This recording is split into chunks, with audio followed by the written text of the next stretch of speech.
What's going on, people? It's your man, the YB, back once again. So, Teofimo Lopez has allegedly come out of retirement. He put the following post out a few days ago.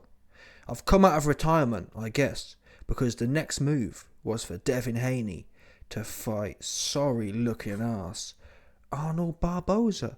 Ain't that the guy that Rolly Romero just smoked on? The old looking ass dude, super old, super dusty looking, Egyptian mummy looking ass. I don't know if it is, but I hope it is after I've roasted him. Anyway, I'm coming out of retirement because Devin Haney was fixing to fight sorry ass Arnold, the Egyptian mummy Barboza, for my WBO championship title at £140. F that. I'm tired of helping this kid be something that he's not, and that's a real champion. Now, at first, listen, I've been saying for the longest time, since Teo beat Josh Taylor, that I didn't think it was real. But he came out and he had the WBO shilling for him. Yeah, he's retired. I thought, fair play to the guy. He's got some decisiveness. This, to me, I'm glad. Does Teo need to be in the game? Absolutely. I just don't know why he had to spin the whole retirement thing if he wasn't really retired. For me, a bit of a buzzkill. Just keep the momentum. Teo had unbelievable momentum. He could have been out here pressing everyone. I guess he can still do that, but I don't know. That's just me personally. Anyway, given all the shillery that's been going on, i.e. Teo saying he's retired and WBO saying, yeah, he's relinquished the belt, it came out around that period. You can see an article here.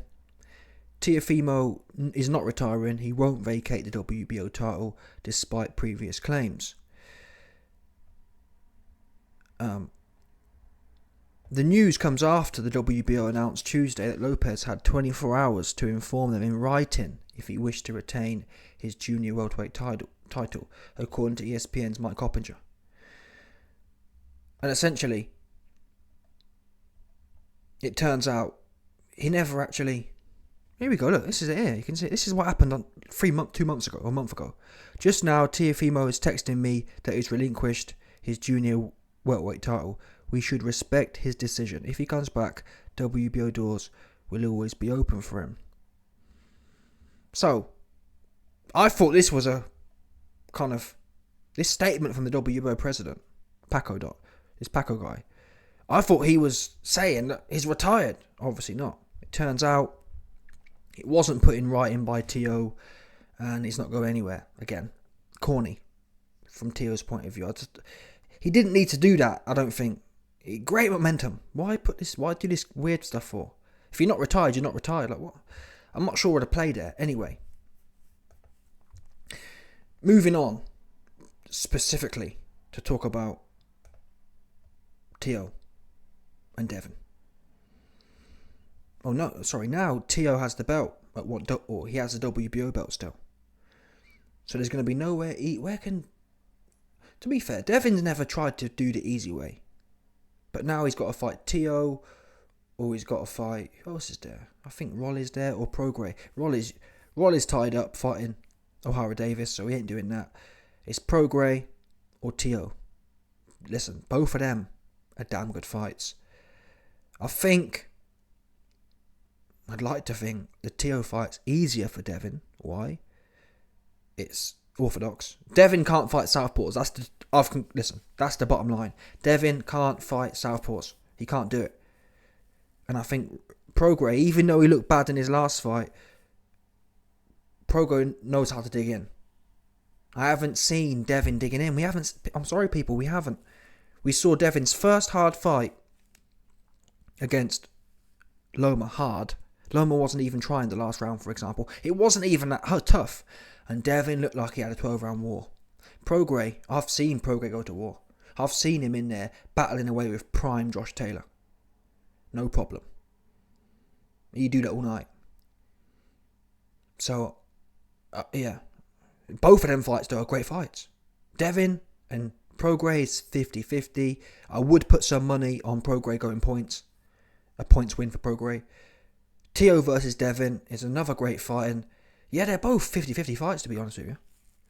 Because Teofimo Lopez is orthodox, Devin That's Devin's shtick. Devin's shtick is, if you're an orthodox fighter and I can just jab you and grab you, that's what I'll do.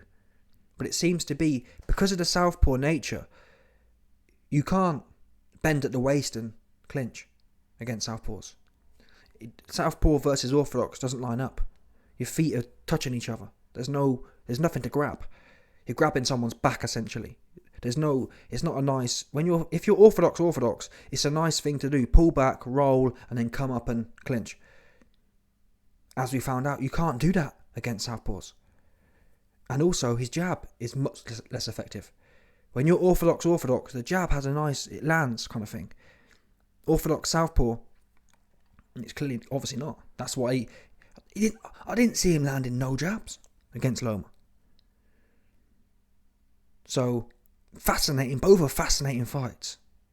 Both need to happen as well. And I believe that Devin, listen, end of the day, man. Devin, he sent offer to Tank. Devin sent offer to Shakur. Devin, he's been out here. Devin fought Loma. Devin ain't a ducker. Whether I think he wins or not is irrelevant. He's not a ducker. He's given everyone an opportunity. Whether Shakur wants to be and I think Shakur, I'll bet money on Shakur beating Devin, but that don't mean Shakur ain't a cornball. No belts and no clout having us trying to make demands to Devin. No, absolutely not. You're at 25%, Nick. That's what Shakur is right now. And it's one fight to change all that. And he want to be in here politicking, talking about, no, I'm the A side. What the I've heard it all now. New age sounding ass dude. And that's one thing you can't also say about Teo. Teo, unlike Shakur, when Teo stepped up to fight Loma, he took the B side. And by the way, I believe Teo was the champion too. Or I think he had one belt going into that fight. So it's like, wait a minute, what did he? No. Was he undisputed? Yeah, Teo was undisputed at 135. So he beat Loma and then lost to Kambosos. And I think, but Devin Haney was knocking about with the WBC belt. I'm not sure actually if Teo was undisputed. But either way, Teo, with a belt or without a belt, beat Lomachenko as the B-side. He wasn't politicking. And Teo just beat Josh Taylor as the B-side. So Teo has a history of doing what Shakur don't want to do. Yeah? And even Devin Haney. Yeah, it wasn't the same kind of fight.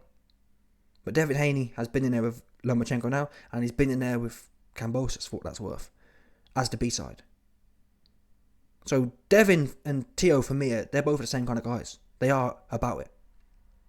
I don't agree with Teo where he says, I'm tired of helping this kid be something that is not, implying that he got the belts the hard way from Lomachenko and Devin just picked them up, which to some extent he did just pick them up because Kambosos weren't doing none.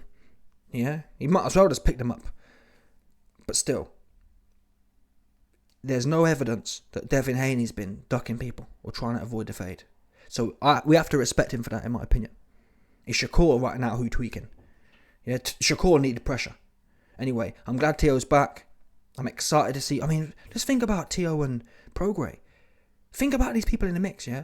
Teo, Prograis, Devin. Wow, finger licking. No doubt Shakur maybe move up. Tank ain't moving nowhere. He's scary. Anyway, let me know your thoughts, people. Smash the like button, subscribe, and let off the bell 100%.